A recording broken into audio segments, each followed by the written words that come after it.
Welcome back to the Nightlife Podcast. I have no idea what episode this is. Season 2, number what? 17. There you go. My good friend, Berto Sanchez. Finally, I've been trying to get this guy on the show for the longest time, and it finally happened. Welcome to La Centrale. Berto, I'm sure if you guys have been following the show, you've heard his name mentioned before by a few people. So today I am very happy to have him here, and we're going to have an amazing conversation about the subject of failing in the nightclub business, the bar, restaurant business. So first things first. Guys, remember to get the book on Amazon, and remember to follow on Instagram, The Nightlife Entrepreneur, and on YouTube, Nightlife Podcast. Also, nightlifepodcast.com is our website. And with that said, I leave it to you. What are your handles? Can people follow you anywhere? Are you not a followable guy? Not. Yeah, you can follow me at LMG. There you go. LMG Miami for all our parties. So, Berto, why don't you tell people, a little bit about yourself, where you come from, what your background is in the industry? Sure. My name is Berto Sanchez. I've been in the industry for 25 years. I originally worked for Chameleon Concepts, where we did Cafe Iguana, Mars Bar, Bermuda Bar, Iguana Cantina, Fat Cat Billiards for Mark Fasu. And then I actually took a venture, left to Georgia, went to Buckhead, with one of the owners of the Blue Martini, and was able to buy 2 bars. We ran them very successfully. It was a good time. Sold out of that, came back here, and I joined forces with the Blue Martini. I've been with them for 18 years now. We've had a lot of very good fortune. We're very proud of our little concept. It's had a lot of ups and downs, and we learned a lot in the process of developing it. It started out as a Florida concept, and then we kind of expanded through all the U.S. So now we're all the way out in Vegas, Phoenix, Texas, and we still have 9 in Florida. Right. So we're very proud of our little concept, and we learned a lot doing it. Little concept. Little concept, yes. We're still developing, and we're learning every day. Humility, right? Yes. All right. So I meet Berto about 10 years ago. He actually was the one who opened the Blue Martini doors to LMG, and from that moment on, it was just love at first sight. No, we've actually had a great relationship. Work with, it's been somebody great to work with. He was there at the Blue Martini in Brickell for a while with us. Then after took the one in Kendall, and we actually even worked at Kendall for a while. That's right. Then we decided, it's too much for us to do both. But the relationship went from work relationship to good friendship, which I'm glad to say. It's always one of those things that you look for in this business. A lot of people think you don't make good friends, and you can, but it is rare, but you can for sure.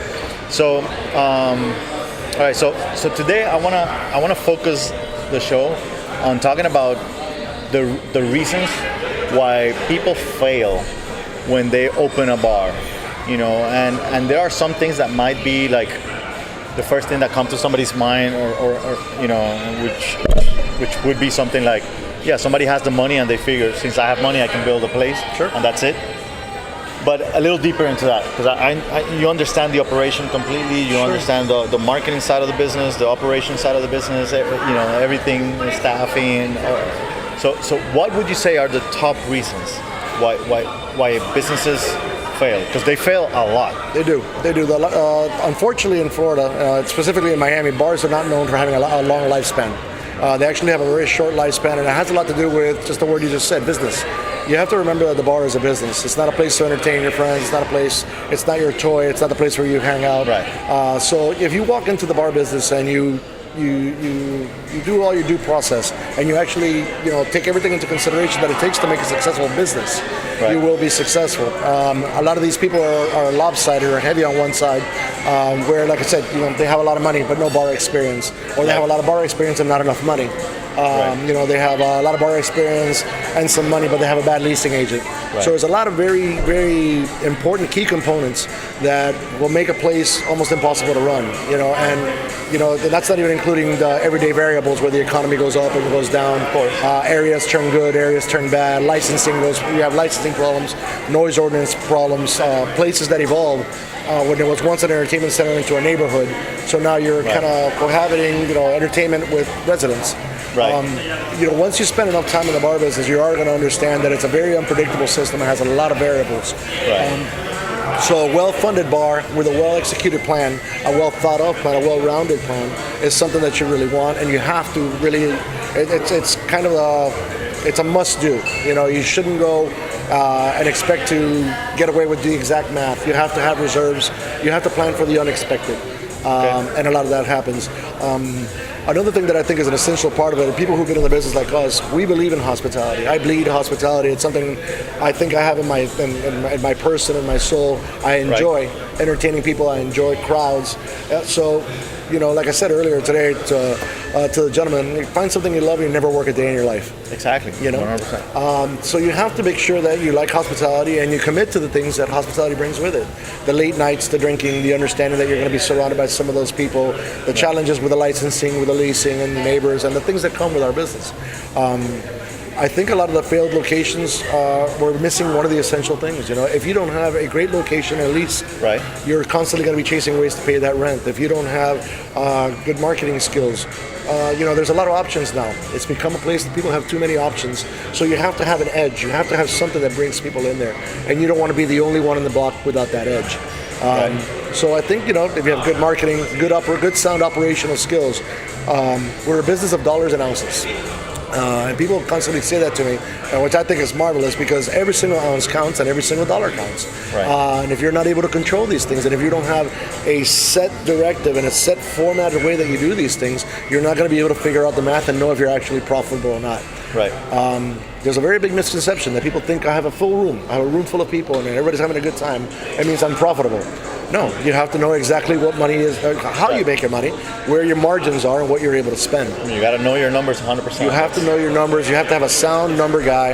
I think that's one of the first mistakes people do, and you just mentioned something I've experienced a lot in the business, and it's that people walk into a room, see it packed, and they figure, oh, these guys are balling. It especially happens when it's those mom and pops venues, and because they're used to more of the giving away a lot and just making it look good, but it's not really, or spending a lot more on liquor than they should, not understanding what the actual liquor cost should be at, and all those things. To me, it was having a conversation with you guys. I mean, it always reminded me of the way that we used to work with Gato back in the days in Key Biscayne, because everything had to do with numbers, percentages.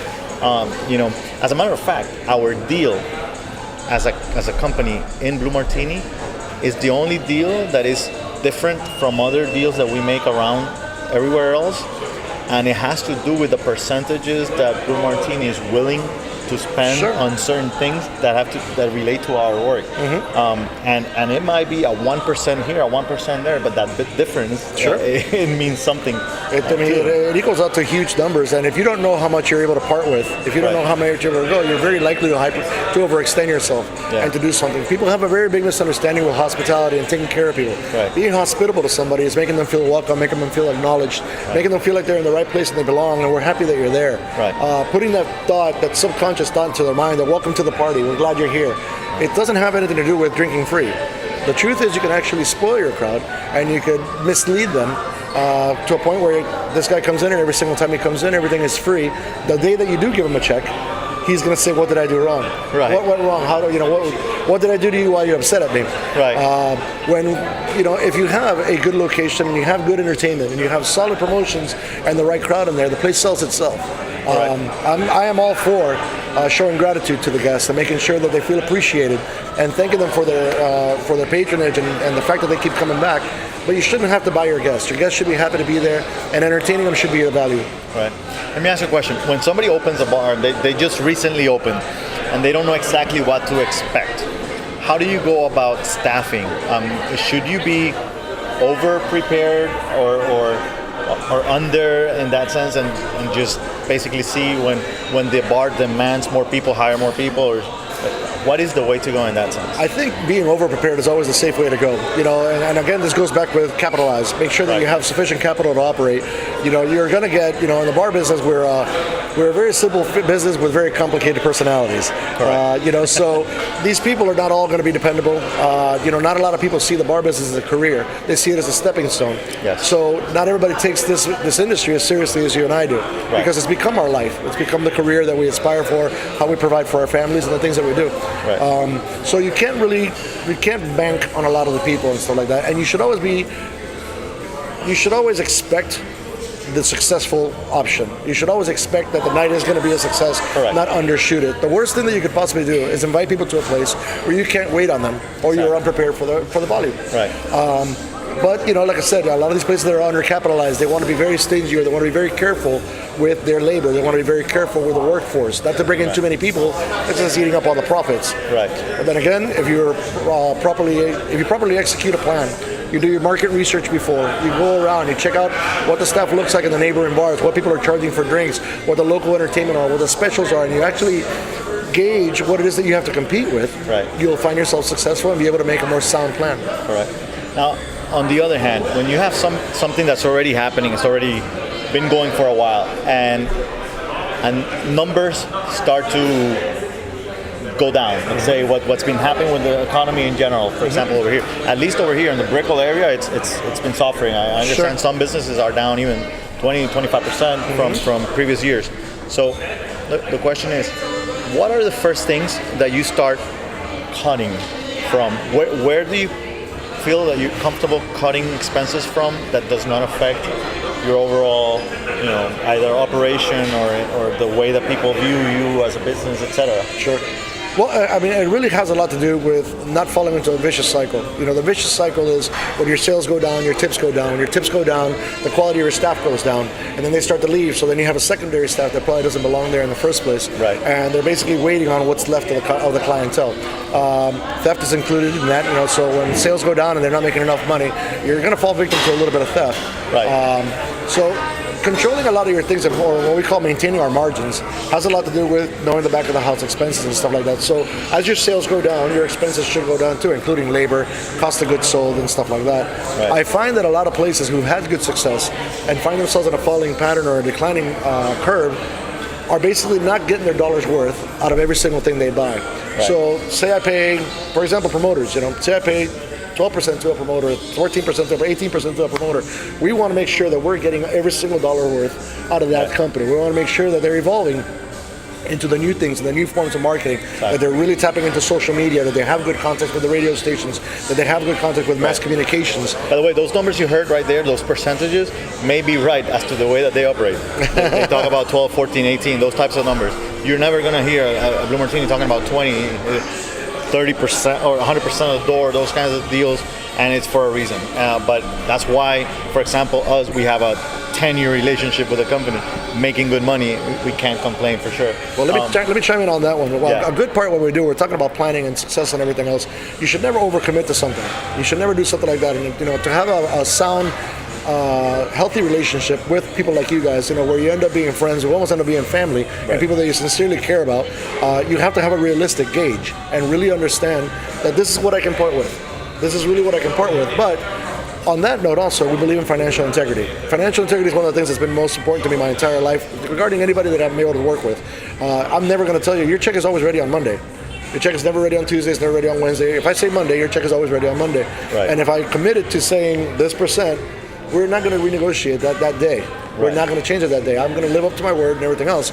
Because a lot of people don't.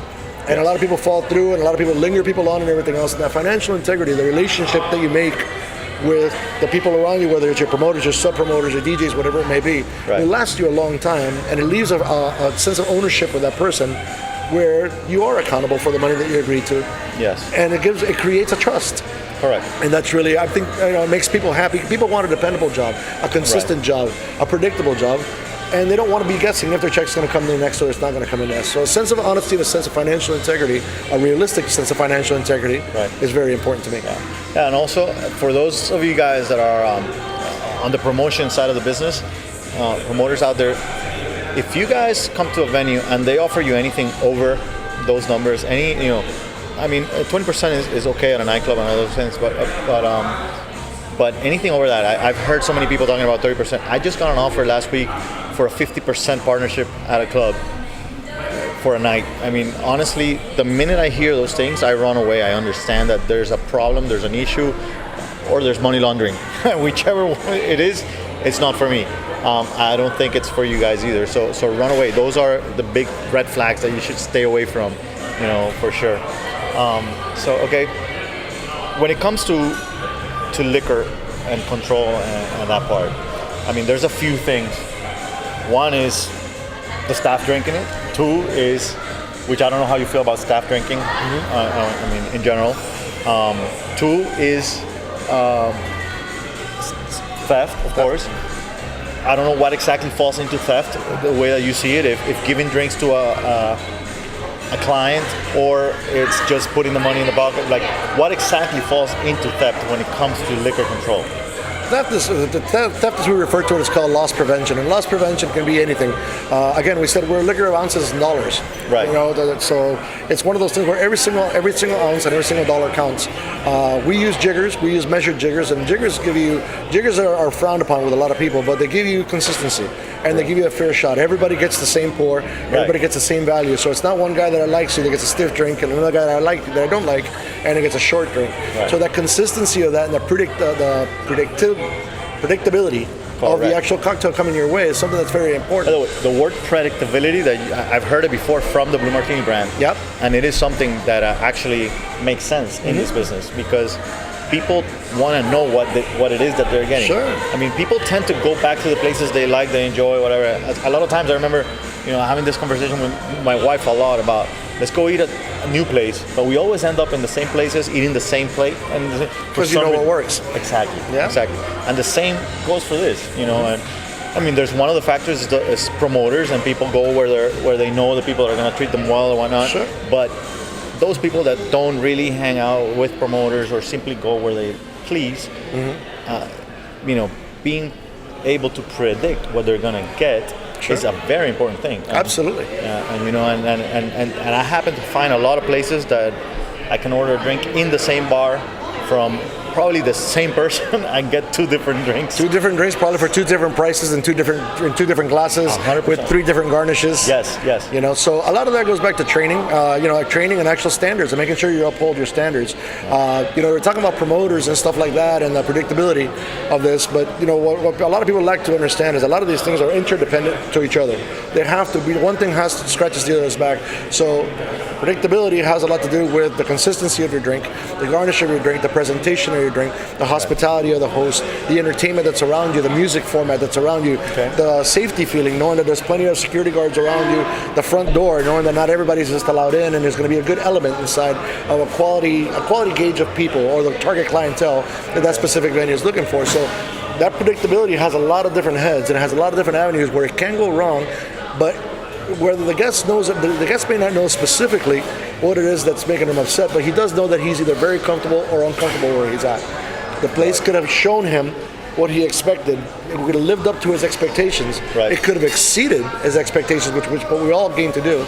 Right. Or it could have failed him. And he said, you know what, this place is, how many times have you heard this place isn't what it used to be? Oh, yeah. Oh my God, I remember when this place was hot. I remember when this place was full of beautiful women. Right. So a lot of these things, these are clear signs of disappointing or shortcomings of what you have evolved to be.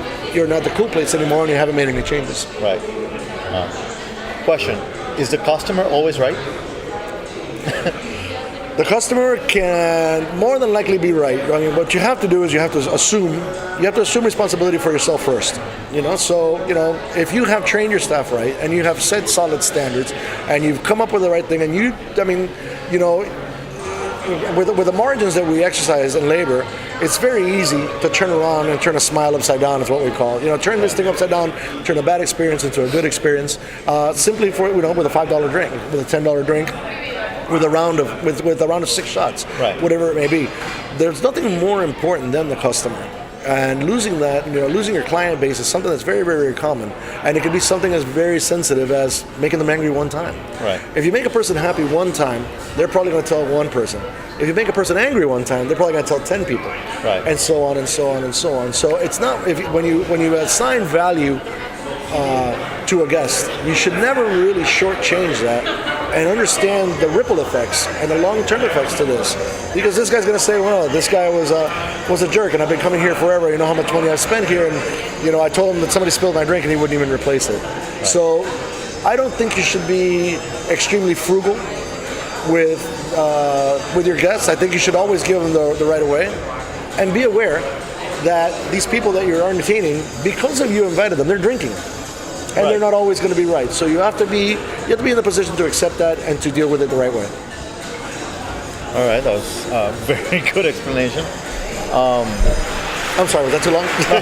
You know what? This is one of those episodes that I know I'm not going to be talking too much. I knew it from the beginning right away, which I'm very glad. Sorry. No, it's actually it is the idea. What was the other question I was going to ask? I love the fact that we don't have a script, but at the same time, when the answer gets longer than I expected, I just start figuring, like imagining the whole scenario of it happening and all that. So, any other thoughts you have in general of the fact, we spoke about, like why they fell, and you explained definitely why how to avoid failing pretty much at the beginning. But anything else that you can think of that has to do with failure that you have not mentioned up to now, that right up the top of your head? I think I think we have to remember that waiting on people and entertaining people is really a privilege. And if you exercise hospitality and you love the things that you do, and you have your heart into it, and you give somebody a legitimate good time, a safe, good, quality good time for a fair price, and you entertain these things, you assume a responsibility. Correct. You have to understand that you have a financial responsibility to the business, but you also have this caring, responsibility to the guests. A lot of my friends used to say, Berto, you shouldn't take things so personal. It's just business. It's business. It's not personal. And I used to say, my business is personal. Right. And that's what you really have to remember. This is a people business where you have to sit down and greet people and be sincere and give them a handshake and be involved in their conversations. Right. Because you're the one, this is what people want. They want a place where they can talk to somebody. They want a place where they're accepted, where they're welcome. Right. And that the person is actually excited to see them arrive. Right. So we do take on a certain responsibility, and if you take this business as seriously as I do, and you love what you do like I do, then you have to understand that you have to commit to it, heart and soul, and you have to have a sincere interest in serving people. Right. Last week's episode, I was talking about something, a question that somebody asked, and it had to do, he wanted to know, how do I go, how do I go from what I do now in the business to becoming an owner? That stepping stone, wherever it is that they come from. This was actually a promoter that wanted to figure out, how did you go from this to owning places and all that kind of stuff? And I explained it kind of very general and easy into 3 types of people that become partners of the clubs. One being the money, whoever has the money. The other being the managing partner or person that deals with operations, and the other part, which is ours mainly, has been more towards the marketing area. So to me, those 3 put together make a real strong base to create something new and make it happen. As long as all those 3 are operated well by that operating part in the middle, and each do its part, well funded, like you mentioned, and doing the right marketing and all that. So all those 3 together should be should not have issues. Unless it's there's well funded. There's marketing and marketing, advertising, promotion, stuff like that. And again, there's control systems. Control systems are the math behind it all. There is no profit. There is going to be no success without control systems. Very accurate, specific directives that people have to follow. Right. And it's our responsibility to give these people the direction that they have to go, and how will you exercise these control systems, and hold accountability to everybody's actions. Right. Where we'll be able to really. Because you don't want to look at your money guy and say you have no answers why there's no bottom line. Right. You don't want to look at your promotion guy and say, well, I couldn't pay you because we didn't hit this number. Correct. Without control systems and without having the actual math that supports our wonderful business, you're never going to be able to do. You're driving your lights off. So my question is, if you have to sacrifice one, does it work? No. To me, no. Right? It has to have those. One doesn't work without the other. I think. And I'm just mentioning those 3 as a tripod, but there's other shorter legs in there, But there's a lot of subcategories to the main categories that we spoke about.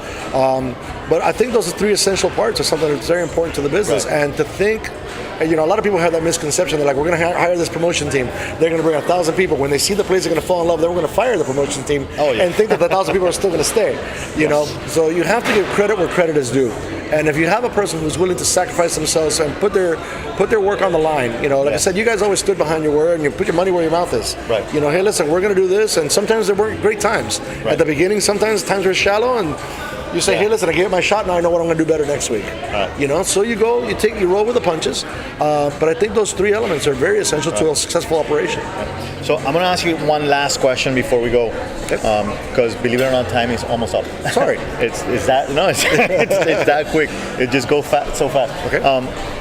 If you and I go to a venue, which by the way you can get us to do this for you if you own a venue anywhere in the world.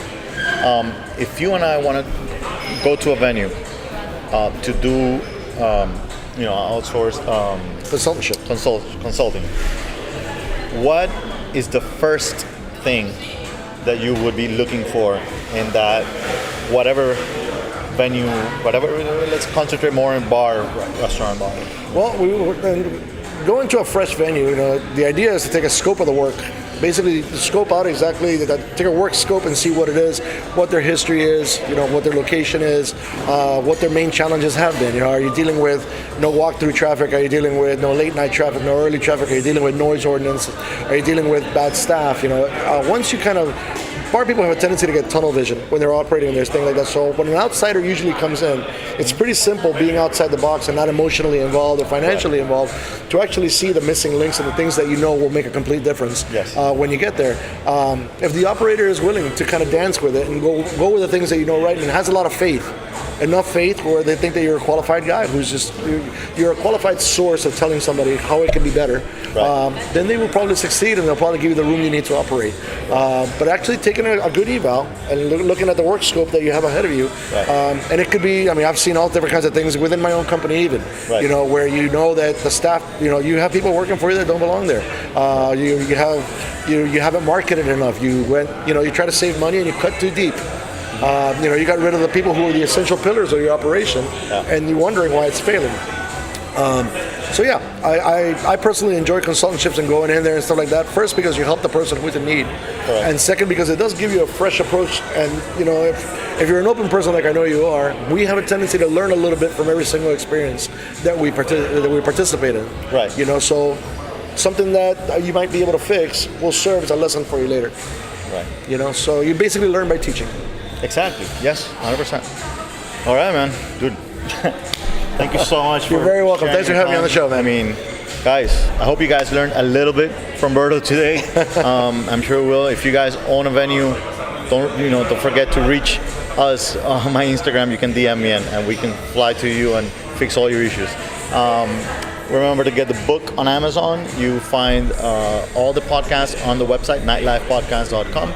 You find me at the Nightlife Entrepreneur on Instagram, and you find us on YouTube, Spotify, Automatic, iTunes, you name it.